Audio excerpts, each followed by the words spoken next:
Soit A un sous-ensemble non vide de R qui est majoré. Et donc il a un sup, donc j'appelle le sup petit a. Petit a est le sup de grand A. Maintenant l'hypothèse ici, l'hypothèse importante, c'est que petit a n'appartient pas à grand A. Donc A est un ensemble dont le sup ne fait pas partie de l'ensemble. Pensez à A par exemple, c'est l'intervalle ouvert 0,1. Le sup c'est 1 et ce n'est pas un élément de A. Donc ce qu'il faut montrer, c'est qu'il y a une suite strictement croissante d'éléments de grand A qui convergent vers petit a. Il y a aussi le 1, donc que les intervalles de la forme A moins epsilon A pour epsilon strictement positif contiennent une infinité d'éléments de A, mais je vais démontrer d'abord le 2 et le 1 sera une conclusion. Et puis il faut formuler un résultat similaire si A est minoré et petit a égale inf de A, et voilà, il y a la question 4, si on peut imaginer un résultat similaire lorsque A n'est pas borné. Donc commençons ici par l'exemple en fait. C'est quoi une suite strictement croissante d'éléments de grand A qui convergent vers 1? Je prends la suite par exemple des 1 moins 1 sur n pour n plus grand que 2. Donc 1 moins 1 demi, 1 moins 1 tiers, 1 moins 1 quart. Ok, ça augmente. Ça tend vers 1 parce que le 1 sur n ici tend vers 0. Alors que tous ces éléments, ils sont dans l'intervalle 0,1 ouvert.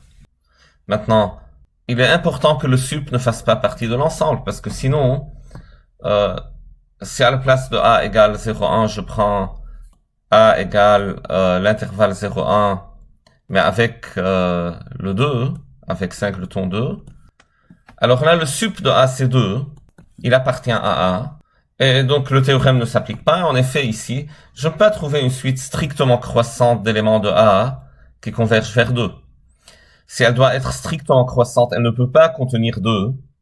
Parce que si un élément de cette suite est 2, alors le suivant doit être strictement plus grand que 2, il doit être dans A, c'est pas possible. Parce que 2 est le plus grand élément de A. Et donc les éléments d'une suite strictement croissante de A doivent être tous inclus dans l'intervalle 0,1 ouvert, et dans ce cas, ils sont loin de 2, ils peuvent pas converger vers 2. Donc l'hypothèse que petit a n'appartient pas à A est une hypothèse fondamentale. Je vais commencer par le 2, et le 1 en sera une conséquence.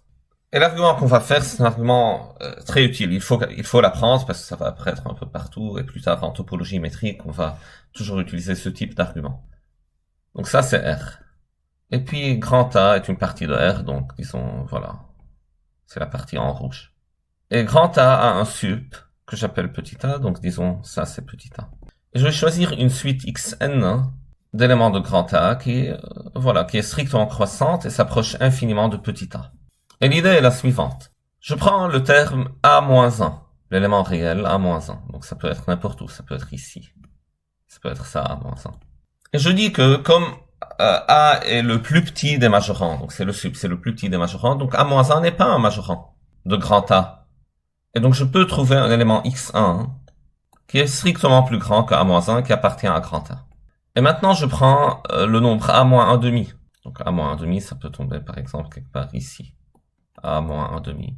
Et je regarde ces nombres-là, x1 et A-1 demi. Il y a un qui est le plus grand des deux. Donc dans ce cas, sur ma figure, c'est A-1 demi. Ok, donc je parle de A-1 demi. Et je répète le même argument. Donc A-1 demi, ou bien qui est le max de x1 et A-1 demi, est strictement plus petit que A, que petit a. Et donc ce n'est pas un majorant de grand A. Et donc je peux trouver un élément de grand A, que je vais appeler x2, qui est strictement plus grand que le max, donc de A-1 demi dans mon cas. Et ce sera automatiquement plus grand que x1. Et donc ce que j'ai fait dans cette étape, c'est j'ai choisi un élément x2 de A qui est strictement plus grand que x1 et qui est encore plus proche de A.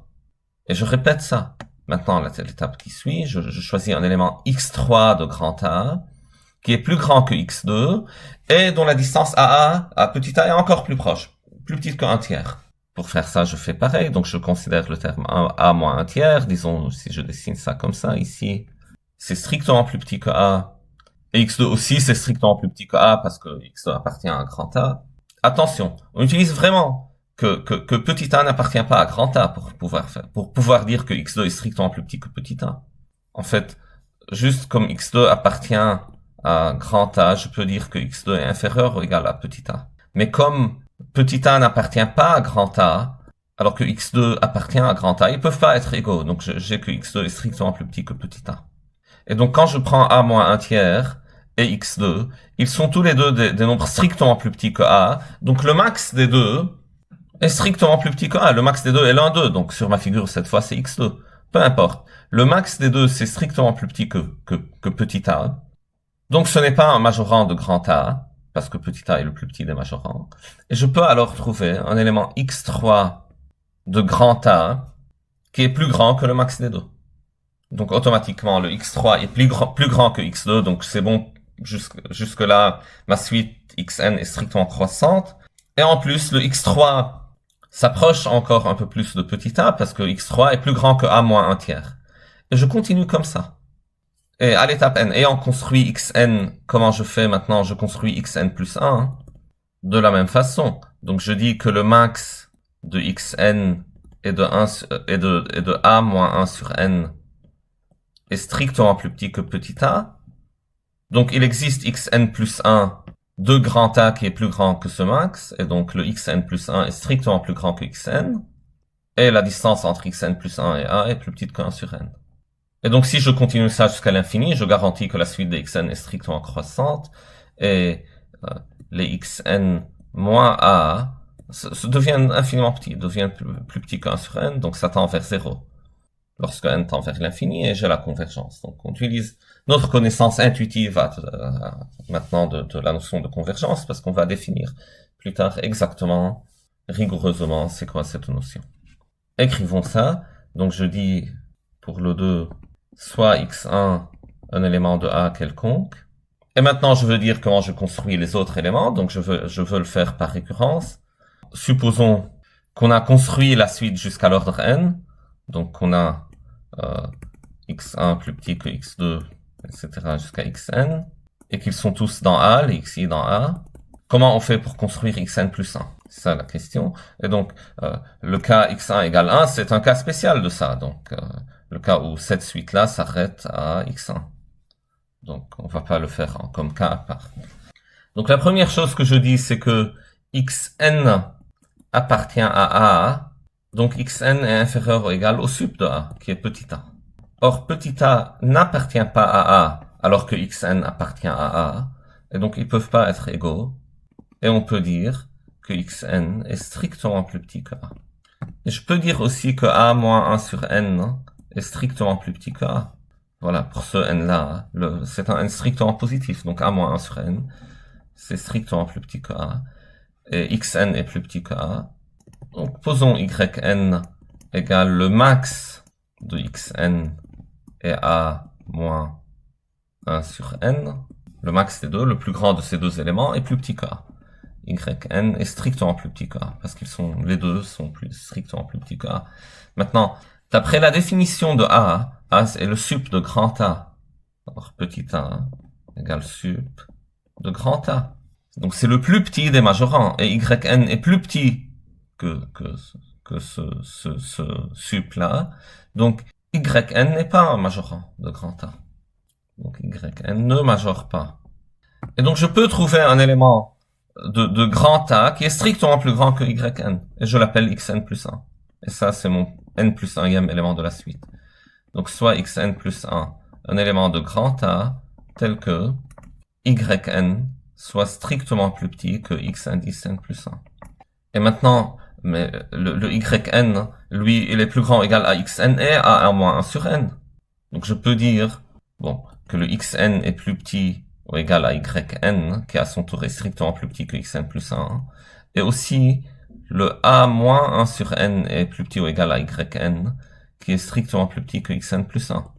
Et donc ça garantit quoi? Que cette façon de construire la suite me donne que xn est toujours strictement plus petit que xn plus 1. Donc la suite xn ainsi construite est strictement croissante. Et on a aussi que xn plus 1 est compris entre a moins 1 sur n et a. Donc lorsque n tend vers l'infini, ce terme-là de gauche, ça converge vers a, et le truc de droite, ça converge vers a. Donc le xn plus 1 doit converger vers a. Et donc ça garantit que xn converge vers a. Donc maintenant, on compte sur la notion intuitive de la convergence, qui dit que xn converge vers A si ça s'approche de A lorsque n tend vers l'infini, c'est ça l'idée. Et on force xn à s'approcher de A parce que je prends xn dans l'intervalle A moins 1 sur n et A. Donc dans un intervalle de plus en plus petit, dont l'extrémité est A. Et donc ça démontre le 2. Le 1 n'est qu'une conséquence du 2. Parce que un tel intervalle... Bon, vous pouvez commencer la preuve du 2 en prenant un x0 qui est déjà plus grand que a moins epsilon. Et donc vous aurez que tous les éléments de votre suite que vous venez de construire, la suite xn, est dans cet intervalle-là. Mais c'est une suite strictement croissante, donc elle comporte une infinité d'éléments.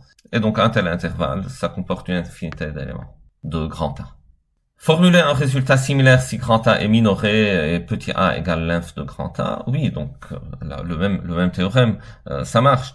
Donc, supposons A minoré, grand A minoré, et petit a égale inf de A, et supposons aussi que petit a n'appartient pas à grand A, donc il y a cette hypothèse qu'il ne faut pas oublier. Alors, il y aura une suite strictement décroissante d'éléments de grand A qui convergent vers petit a. Donc, remplacer croissante par décroissante. Et le théorème marche. Et la preuve, c'est presque la même. Donc, je vous la laisse en exercice. Maintenant, peut-on penser à un résultat de ce type si grand A n'est pas borné? Donc, si grand A, disons, n'est pas majoré. Donc, supposez que grand A n'est pas majoré par quelque chose, je sais pas. Et donc l'idée c'est que ça contient des termes arbitrairement grands pour ne pas être majoré. Et donc oui, on peut penser à un théorème similaire. Il y aura une suite de grand A strictement croissante et dont la limite est infinie. Donc si A n'est pas majoré, il existe xn, suite d'éléments de A, strictement croissante, et qui va à l'infini, tel que limite xn égale infini. Donc si je prends la convention que si c'est pas majoré, alors sup de a égale plus l'infini, c'est un théorème similaire, comme si je dis que la limite de xn est le sup de a, mais avec la convention que voilà, sup de a égale infini, lorsque c'est pas majoré. Et la preuve est un peu pareille. Le 0 doit être quelque part. Le 0 de R, supposons c'est là. Donc A n'est pas majoré, donc en particulier elle n'est pas majorée par 0. Donc je prends un élément x1 de A qui est strictement plus grand que 0. Et maintenant le x1, lui, n'est pas majorant de A. Mais le 1, l'élément 1 de R, n'est pas aussi majorant. Parce que A n'est pas majoré en fait. Aucun élément n'est majorant. Et donc le maximum des deux qui sur ma figure est 1 n'est pas un majorant de grand A. Et donc je peux trouver un élément de grand A qui est à la fois plus grand que x1 et 1. Donc je le dessine par exemple, ça peut être cet élément-là. Je l'appelle x2. Et je répète, donc je regarde où est le 2 maintenant. Donc le 2 peut être là. Le max de x2 et 2 n'est pas un majorant de grand A, donc je peux trouver un élément de grand A qui est strictement plus grand que x2 et qui est plus grand que 2, et ainsi de suite. Et la suite ainsi construite est strictement croissante parce qu'à chaque étape, je fais attention à ce que xn est strictement plus grand que xn moins 1. Et aussi, la suite xn tend vers l'infini parce que je fais aussi attention à que xn soit plus grand que n. Ou plus grand que n-1. J'ai pris x1 plus grand que 0, x2 plus grand que 1, x3 plus grand que 2, ainsi de suite. Et donc je construis ainsi une suite strictement croissante qui va vers l'infini. Et bien sûr, si A n'est pas minoré, alors il y a une suite strictement décroissante d'éléments de grand A qui va vers moins l'infini.